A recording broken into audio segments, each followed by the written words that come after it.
All right, good morning. I don't know how I'm going to follow Yasin and the previous speaker. So they really went into the history. Um, I'm going to give you the contemporary history of blacks in Manitoba, predominantly the Africans. So first of all, I want to thank the team, Professor Bafo, Dr. Christine, and Dr. Sasha for, first of all, taking on this project and addressing racism and bringing awareness to all of us in, for now, Western Canada, but I'm sure they are linking up with our counterparts in the East, and hopefully we will all be able to, I guess, write our story, what we want to be called together as people of African descent. And I think that's a discourse. And this is the beginning of that discourse. And I'm happy to be part of that discourse today. So, first of all, who are the Africans? I want to give you a little bit of history of Africa. It's the second largest continent, and it is not a country. Yeah, so the largest countries in Africa are Algeria, Democratic Republic of Congo, and Sudan in landmass. Nigeria is the most populous country. Africa by now has about 1.2 million, and there are 5 race groups that live in Africa. So as Canada can say that people come to Canada from all walks, different parts of the world, so does Africa. Everybody also lives in Africa. So when it comes to Manitoba, history tells us that the first people that came to Manitoba came from the US based on the migration of slave trade. But today I'm going to focus on the journey of Africans in Manitoba and what they've been doing. So Africans have come to Manitoba since the 1900s, but many started migrating here around the 1940s after the slave trade. Second World War. We have built and grown in Manitoba. There are Africans in every walk of life in Manitoba, and they work in government, private sector, businesses, and factories, and majority of Africans in Manitoba live in Winnipeg. So where did they come from? Most migrated around the 80s, 1940s to the 80s, were students. And these students came mostly from the West Africa, and later from East Africa, so countries like Nigeria, Ghana, Kenya, Tanzania, Uganda. Some also migrated from the Europe, and those who migrated from the Europe came around the 70s. And then the last set were refugees who came, I guess, around the 70s, and they all come from all parts of Africa. So there are 3 categories, which I just mentioned. So our population consists of, largely students. Historically, that's how they came here from Africa. Then we have the students who settled in Manitoba, believe it or not, did not choose Manitoba at first. And I guess that has to do with our beautiful weather in Manitoba. They all kind of settled in other parts of Canada and then migrated to Manitoba. Until the 80s, when stuff started happening in Africa, many students come here. They don't want to stay. They want to come here to study, learn the skills, and take all those learning back home to develop their country. But in the 80s, things began to change because the situation at home was not conducive and people started to stay. So in those days, the people that stayed because they got married to Canadians. And of course, they have families, and so they don't want to leave. But now, due to changes to the immigration, students can now stay after study and we have a large population of them staying in Manitoba. So the professional migrants came from Europe. And this happens when they finish their education, they don't want to go back home right away. So they mostly come to Canada, and most of them came to Manitoba. And of course, when they came, because they've learned the skills, they have the certificates, when they came to Manitoba, the story was different. So they encountered racism, discrimination, because the certificates they brought, they couldn't use it, and so ended up doing kind of menial jobs to exist. So then the refugees, class of immigrants who come from all over Africa where there are wars of political independence, persecutions, and that has started since the 60s. But we have more of them around the 80s till today. So that's how people that's okay. No? Maybe not. So that's how people came to Manitoba. And so the students, as people come here, of course, we want to gather, we want to get to know one another, and try to settle where we are. And so so they organize themselves, thank you very much, organize themselves as groups. And the first group, because the large population were students, so the first formal association in Manitoba started in the universities, in the University of Manitoba, and it was the African Student Association. So that takes care of the larger African population at U of M. Then started the nationals. So there was the Nigerian Student Association and the Ghanaian Student Association, and so on. So then after that, of course, people graduate, they are now working. Then we have the professionals gathering together to form a community, and hence the birth of the African Caribbean Association of Manitoba. That was the first formal association bringing Africans and the Caribbeans together as blacks, as one community, and they did exist. And then from there, the birth of many national associations, based on where you come from, Nigeria, Ghana, Sierra Leone, and so on and so forth. And so as there were a lot of national associations, same happening also in the Caribbean, of course, things started to happen, and initially we knew each other, all of a sudden we began to spread. And so that gave rise to the birth of umbrella associations or organizations in Manitoba. And ACOMI, which is the one that I belong to, African Communities of Manitoba, and CCOM, Council of Caribbean Organizations in Manitoba. So that gave birth to those groups. And so again, we were together, now we are separated under two umbrella associations.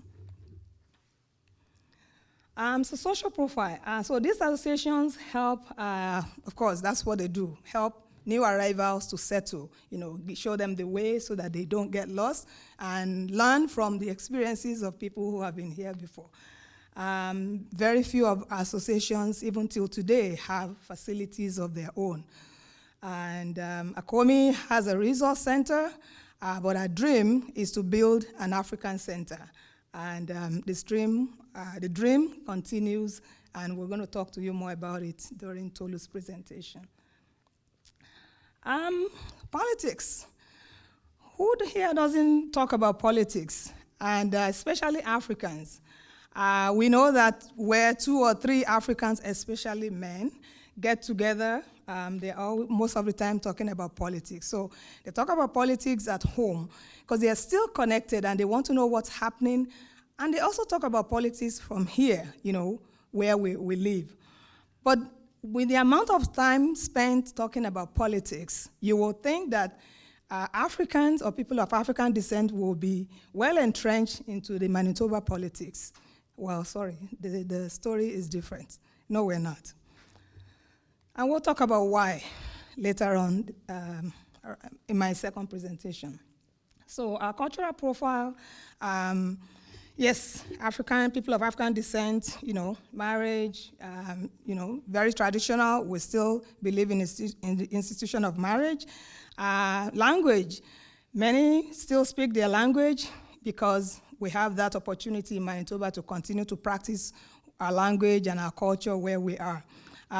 Some organizations actually have language schools where they teach their traditional language, and I'll speak for mine. So we have Okin International Language School, and they teach Yoruba language so that the language is very important as part of your culture, and if your language disappears, so does your culture. So they still keep language. Traditions still continue to exist, food and drink, and I think you had a taste of some African food yesterday. So jollof rice, people still continue to eat their food, and there are many businesses now that are selling, African food. So we are able to be Africans in Manitoba. And we still have that debate going on about jollof rice. Which one is better? Nigeria, Ghana, Sierra Leone? Yeah. Okay. Education is very important, as you will all attest. It's the key. It's the thing of survival. We believe in Africa and Africans. If nothing else, you have to be educated. Even if you're not, make sure your kids are educated, and that speaks true to Manitobans. There was a survey done that says the education attainment of Africans in Manitoba show that there is no shortage of academic professionals or technicians in Manitoba. If anything, the problem we have in the community is that many people, technical know-how are underutilized, and we heard a little bit of that yesterday. So our economic profile,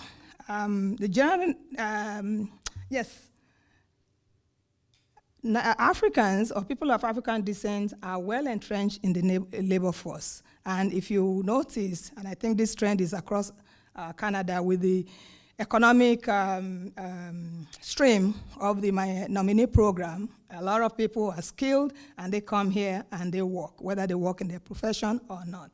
So the labor participation rate of Africans compared to Canadians is about 77%. So many are working. They are contributing to the economy here. And when you compare to Manitobans, it is 84%. So many, almost all of Africans that come here are contributing to the economy of Manitoba. The businesses, most generally are family-oriented. Small businesses, mother, father, and you involve the kids. And generally, small scale businesses run from home with a few that are registered.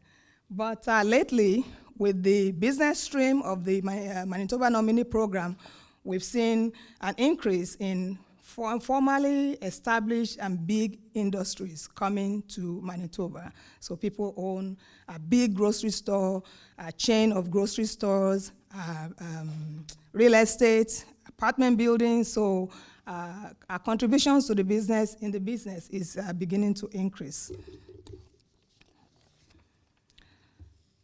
Emerging issues. Most of these were actually talked about yesterday. Most people found that in Canada is not a land of limitless opportunities. Unfortunately, that's what people found when they got here. They get different stories before they come here. Yes, you get this, you get that, and then they come here and it's a different story. So there are a lot of unfulfilled expectations when people arrive here. There are also obstacles and barriers, which was mostly talked about yesterday, employment practices, promotion and advancement. We found that there's a glass ceiling for people of African descent in their chosen profession, regardless of how qualified they are. There are barriers here or there. Racial discrimination, of course, recognition and validation of credentials. This is one area that the African communities of Manitoba really worked with the provincial government to make sure that they look after, and it's really yielding good results. Many years ago, with the previous Premier Dua, we, officials of the COMI, started the discourse because we found a lot of be it medical doctors or real professionals are driving taxi in Winnipeg. And of course, when you go through adversity, you don't want people that come behind you to go through that. So we felt that we needed to kind of address it. So there are a series of meetings with provincial governments and everybody that we can, and that gave birth to them.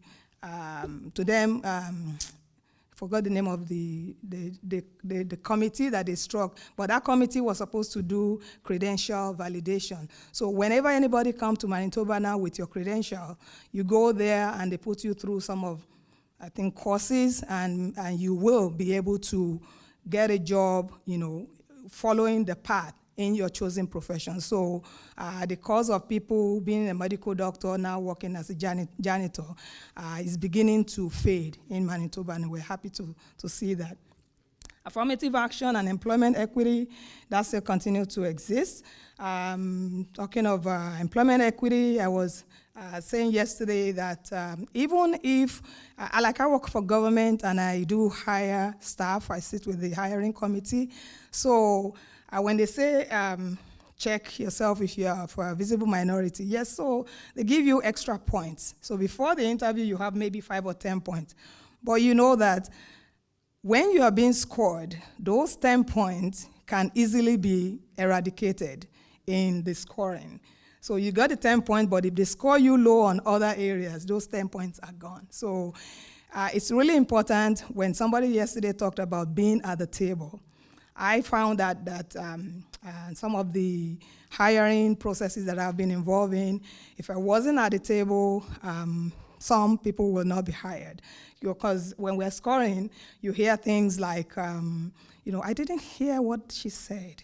I didn't understand that. So I'll write things and show what I wrote, that this is what she said, this is what I heard. So again, important, we have to be at the table. And Africans, definitely we have the will to succeed.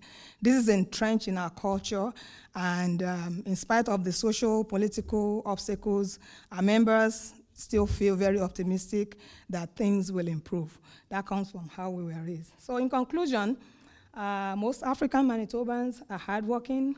Many own their own homes and businesses.